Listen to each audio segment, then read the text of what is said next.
Hello, hello. How are you guys? I am, as always, going to check my phone, make sure that we're live, make sure that you guys can hear me. There it goes right there. Looks like, yep, we are live. You guys can hear me. If you are here with me and watching this training live, let me know. Go ahead and drop a note in the comments. Remember, you have to grant StreamYard permission in order for me to see your name. Otherwise, it'll just like tell me it's a Facebook user. It's a generic name. So I would love to know who is watching so that I can say hello to you guys. So as always, this week's live training is streaming into our Facebook community, The Profit Factor, as well as my YouTube channel, The Profit Factor. And we actually repurpose these trainings and put them on iTunes for the Profit Factor podcast. This way, if you guys would rather listen to trainings versus watch them, we've got that option for you as well. So it looks like we have one person logged on so far, which is great. These are always available for replay. So if you're watching this in the replay, go ahead and drop it in the comments and let us know that you're catching the replay. So I'm very excited for this week's live training. We are going to be talking about how to increase profits without increasing revenue. Now, most people I talk to say, when they hear me say that, they think that this is like a total scam or a gimmick and it's not possible, but it is very, very possible. So I am super excited to dive into this today. I think that a lot of times as entrepreneurs, we believe that if we are having money problems, the only way to fix it is to increase our revenue, right? I mean, we really just try to throw money at the problem, and that's not always the best solution. What happens when we grow our revenue? Well, we get more clients, which means that we get more work, right? So you're already coming from a stressed out place if you're having money problems. And now your solution is to drive more work onto your already hectic schedule. And things can really just spin out of control. And we talked a lot last week about the fact that if your financial system is broken, it's going to be broken whether your revenue is 10,000 a month or 15,000 a month, right? And you're going to stay broke. So I'm really excited to dive in today. This is actually a training that I have done before because I love it so much. So I've done it in other groups. This is my first time doing it in my group. But we are going to be legit today and even have slides because this is a presentation I love going over. If you guys have any questions, drop them in the comments. And if you guys are listening to this over on our podcast, feel free to reach out to me right on social. I am the Chic CFO on Instagram, and I respond to every single message I get. So let's dive into this. I am going to go ahead and share my screen with you guys so that you can see what's going on. So like I said, today we are going to be talking about how to increase your profits without having to chase down more sales and more clients, right? So I want you guys to be empowered to know that you can make more money without having to work more. And that's what we're really going to dive into today. So for those of you who are new here, my name is Danae Wolf, and I am a survivor of entrepreneurial poverty. If you guys aren't familiar with my story, make a very long story short. I had 2 franchise restaurants that almost caused me to go into financial ruin. And what saved me was financial literacy. And now I am on a mission to save other entrepreneurs from financial ruin by teaching them financial literacy. So that is our whole goal and mission of what we do here at my company, The Chic CFO. We've got an online course that will teach you how to understand the money side of your business. And we also have done for you services as well. So in today's training, you guys are going to be learning all about how we can increase our profits without having to increase our sales. All right. It is possible. It can be done. And I'm going to show you exactly how to do this today. And what the motto is of today's training is essentially, I want you guys to work with what you've got. So if you know on average you're bringing in $10,000 a month in revenue, at a certain point, we don't want to keep bleeding money and just saying, well, next month I'm going to try to get 15,000 in revenue. Next month I'm going to try to get 16,000 in revenue, right? At a certain point, we want to say, okay, rather than stressing ourselves, trying to chase down that next customer, how can I make the revenue that I do have work for me, right? We want to make our money work for us. And the way we're going to do that is to really dial in and see what is going on, right? If we know we're bringing in X amount of dollars in revenue every month, where is that money being spent? And that's what we're going to look at today. So in this process of increasing profits without increasing sales, we're going to follow 5 steps. We're going to set financial goals. We're going to gather our data, audit our recurring expenses, audit our variable expenses, and then implement the plan. Because if we don't actually implement what you guys learned today, it's going to have been completely useless. So let's talk about step 1. Step 1 is setting goals for what you want to accomplish with this audit. So, an audit I know can sound like a scary word, but let me break it down for you. Essentially, what we need to do is take a look at all of the expenses coming out of our business checking account, right? We want to do an expense audit so that we can see how our money is being spent. Because if our revenue is averaging, as an example, $10,000 a month, we need to be able to operate within the confines of that $10,000, right? So it's important to figure out, well, where's the money going, right? And the best way to do that is by conducting an expense audit. Now, when we conduct this expense audit, which don't worry, I'm going to walk you guys through how to do it. I want you to go into it by setting a goal. What are you looking to do in this expense audit? And I'm going to give you 2 options to set your goal. All right. So when we set the goal for the expense audit, number 1, right? Your first option is you can set a goal to reduce your expenses by a certain amount. So maybe you're going to go into, hi, Kelly, you're going to go into this expense audit with a goal of cutting expenses by a certain dollar amount. Or you might go into this expense audit with a goal of keeping your expenses at a certain budget. So as an example, if we know our revenue is typically $10,000 a month, you might say, I want to cut my expenses by $500 a month, and that is my goal with this audit. Or you might say, I want to make sure that my expenses do not exceed $8,000 a month. Now, here is what I want you guys to know about this first step in setting this goal. There is no right or wrong answer.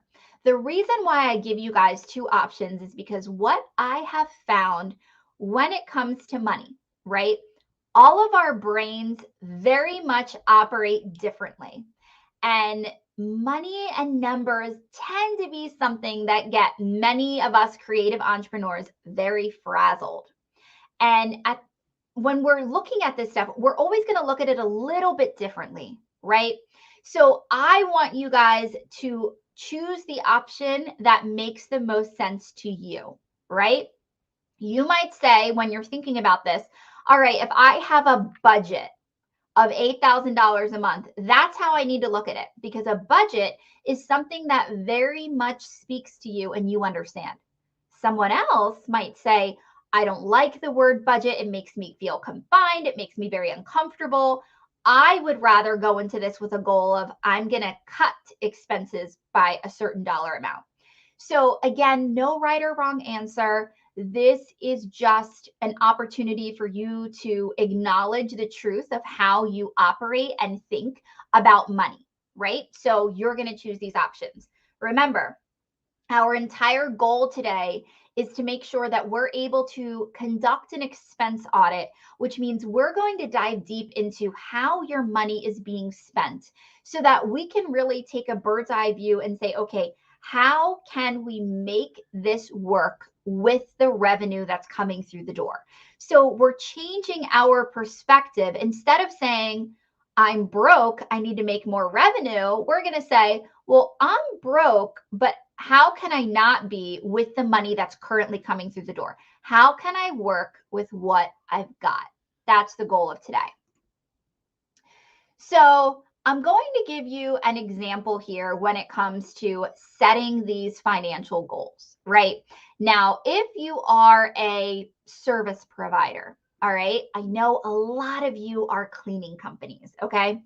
As a service provider, we're going to want to make sure that our expenses are broken down as 55% goes to our payroll, 10% goes to marketing, 15% goes to operational expenses, and 20% goes to you, the owner. So as an example, if your monthly revenue is about $35,000 a month, you'd want to spend about $19,000 on payroll, $5,250 on operational expenses, and then you want to make sure that you've got $7,200 left over as your cut, right, as owner's pay. So those are just very rough numbers giving you an idea of how you would be able to look at your expenses and say, okay, what is the percentage that I'm spending on payroll, right? What is the percentage that I'm spending on marketing, and so on and so forth, until you figure out what's the percentage that you're getting paid. Now, for a lot of you, you might be doing this because the problem is you're not getting paid, right? So your portion, the owner's pay, is going to end up at a 0%. Now, for step 2, I want you to go ahead and gather all of your data. Now, I suggest that you deal with 3 months worth. That'll just give you a really good idea by taking the average of it. So essentially what I mean by data, right? If you guys use QuickBooks and you have a bookkeeper, that's amazing. All of this data is going to be nicely organized for you. And all you're going to do is pull a 3-month profit and loss statement. But for those of you not working with a professional bookkeeper, what I would like you to do is just pull your bank statements, right? Let's go ahead and pull our business checking account bank statements for 3 months, because we want to get a feel for what are our typical monthly expenses. And all of that is going to be logged on our business bank account statement. So you're going to download the bank statement if you happen to have credit cards, if you happen to maybe pay anything with PayPal, right? So anywhere that you would have record of your business expense transactions, we want to pull all of those statements so that we can get an entire list of every single expense that your business has had in the last 3 months. Okay. So now we have to sit down and do the audit. Now, the audit can be a pain in the tush. I'm not going to lie about it, right? It's one of those things that is simple but tedious, right? You guys know what I mean when I say that. We have a lot of things in life that are very easy to do. It's simple, but it's kind of a pain in your ass. So that's what's going to happen here. So the first thing we're going to do is just start by auditing your recurring expenses. Now, recurring expenses are those expenses that you pay every single month, right? So we want to think memberships, subscriptions, software, services, if you do have a bookkeeper or something like that, maybe a social media manager, those are those recurring expenses that you know are going to get paid every single month. So when you get together this list of these recurring expenses, what I want you to do is just put it into a spreadsheet.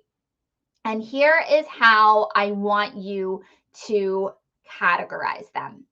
I want you to go through and label them as need, want, or got to go. All right, those are going to be our categories because I want you to look at this list of these recurring expenses that your business has paid every single month for the last 3 months.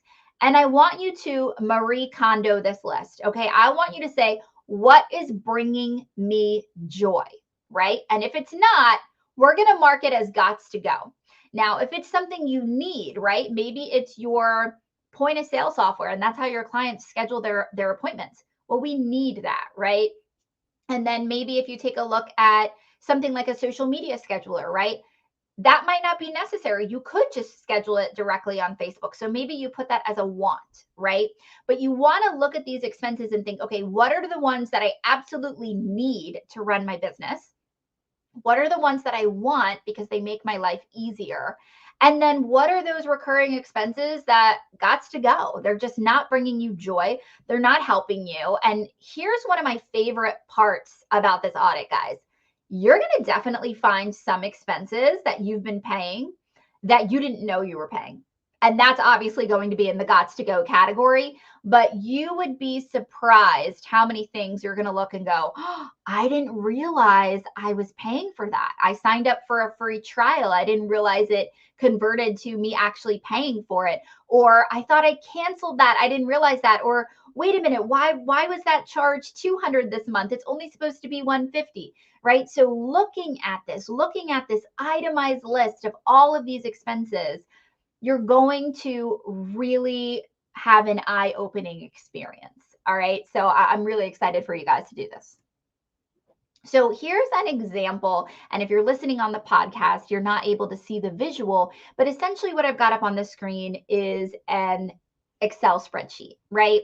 And what we've done is we've written in the date, the description of the expense, how much it was, and then we've got columns of need, want, and gots to go, right? And we've put an X in the correct column based on what that expense is and whether or not it's bringing us joy and we want to keep it. Is it actually benefiting you in your day-to-day operations in your business? Or is it an expense that you can cut? And then we've got a column of action plan. And in that action plan column, we outline what we're going to do. So maybe it'll say we're going to keep this expense, or maybe we're going to say we're going to cancel that expense.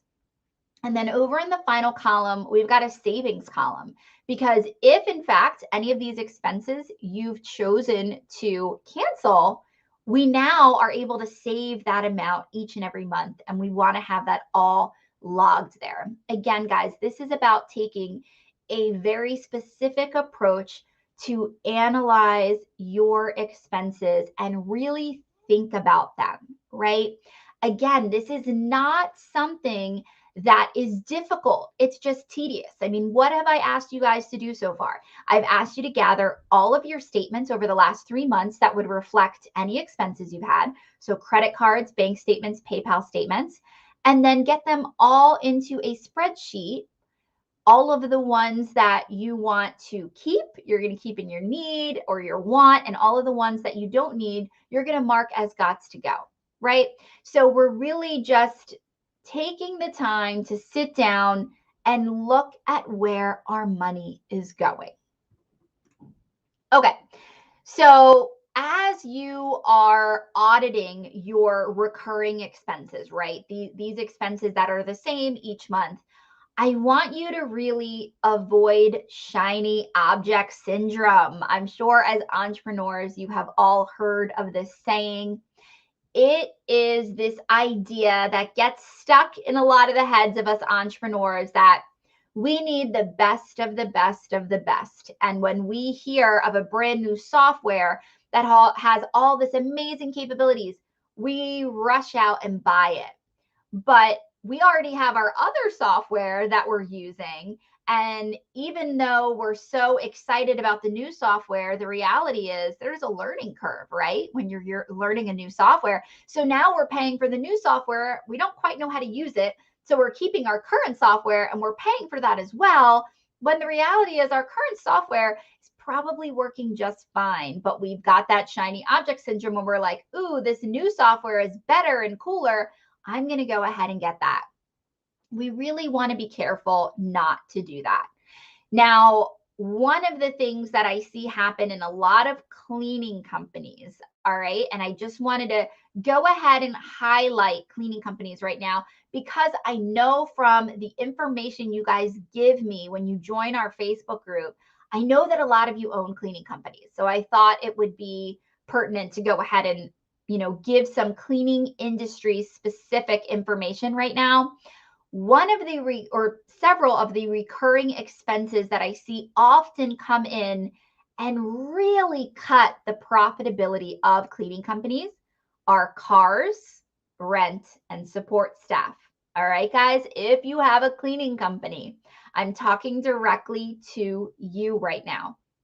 I really want you to ask yourself, do I need to be providing cars to my staff?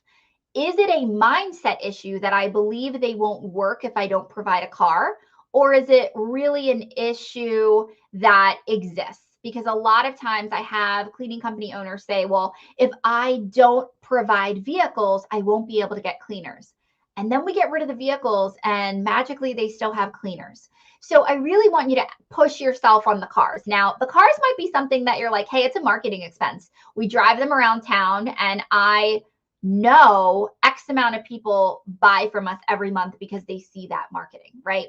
But I want you to really ask yourself, because I'm just giving you a heads up as someone who has looked over hundreds of P&Ls of cleaning companies, cars can tend to be a real problem and it cuts into your profitability. So I want you to really think about that.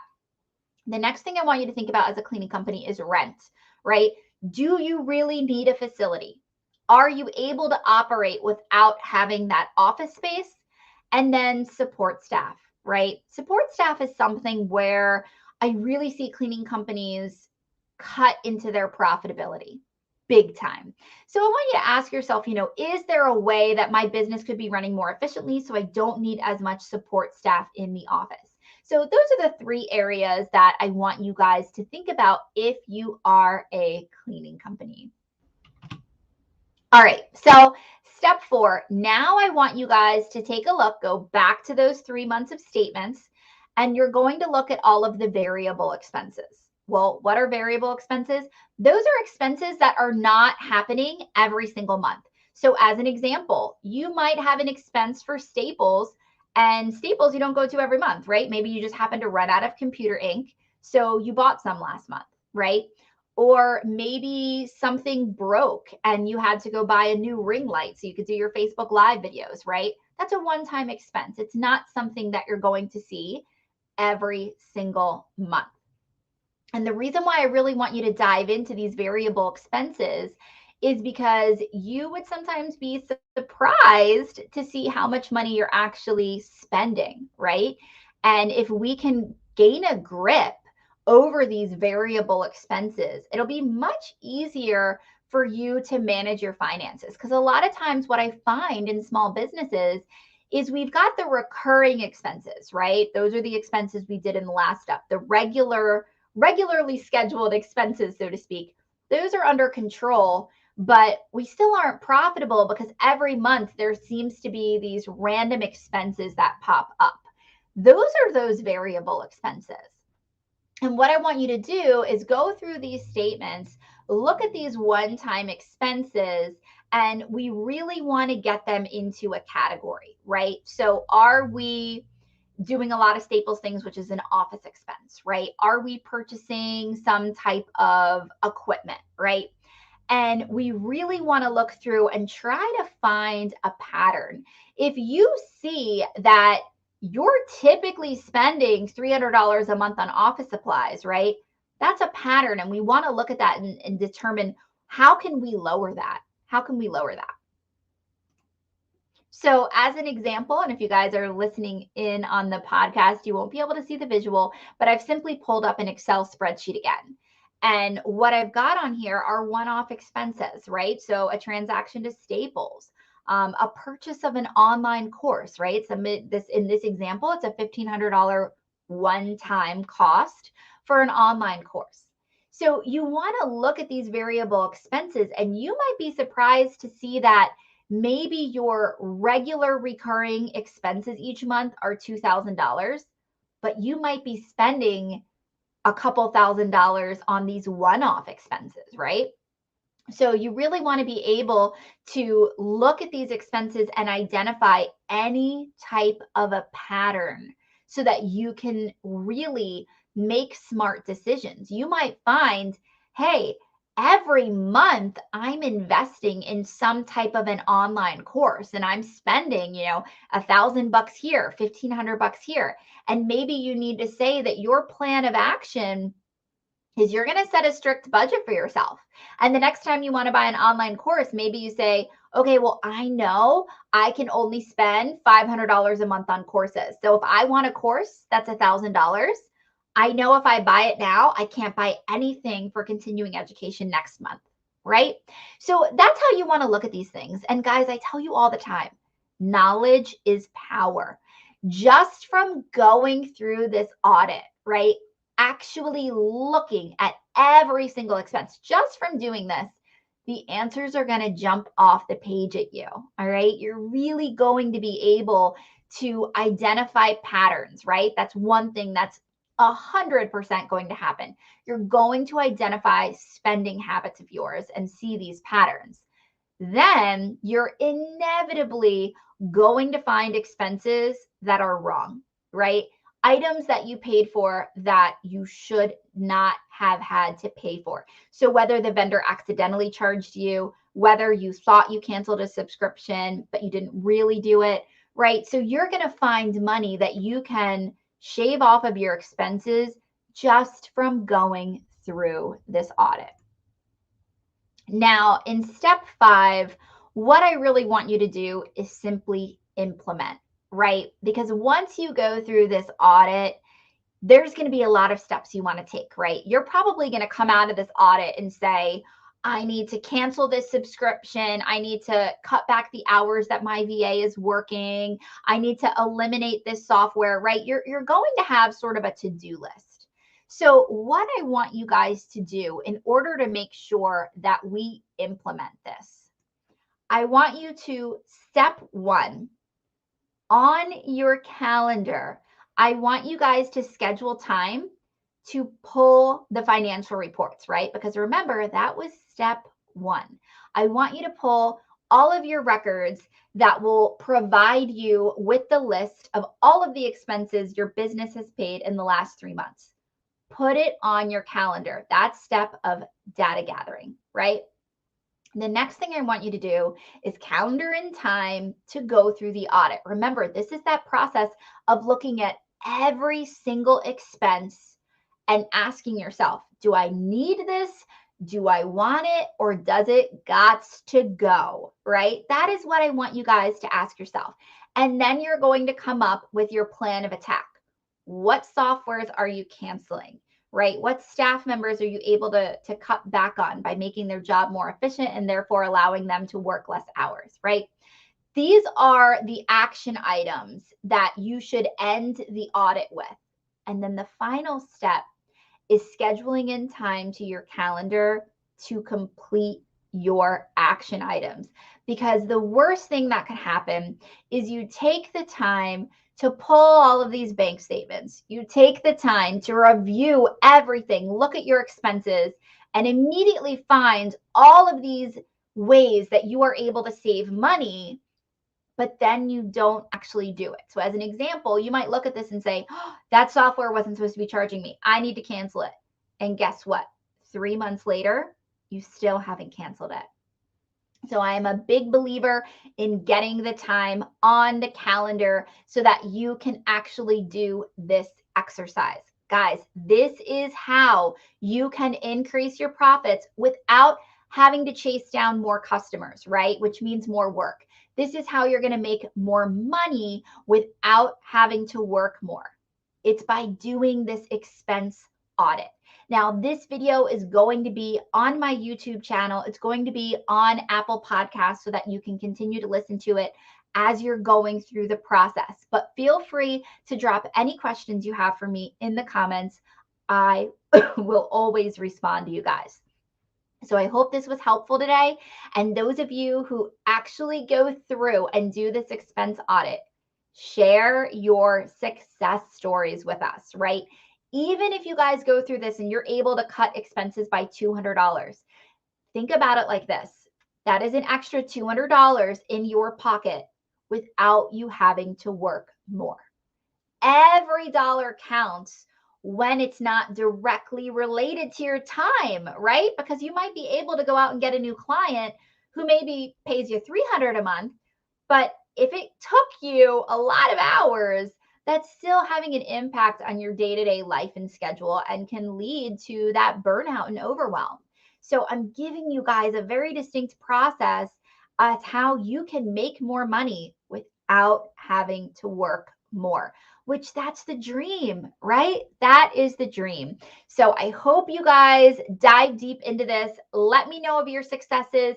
Reach out with your questions. I'm happy to answer them. I will talk to you guys next week on our next training. Bye.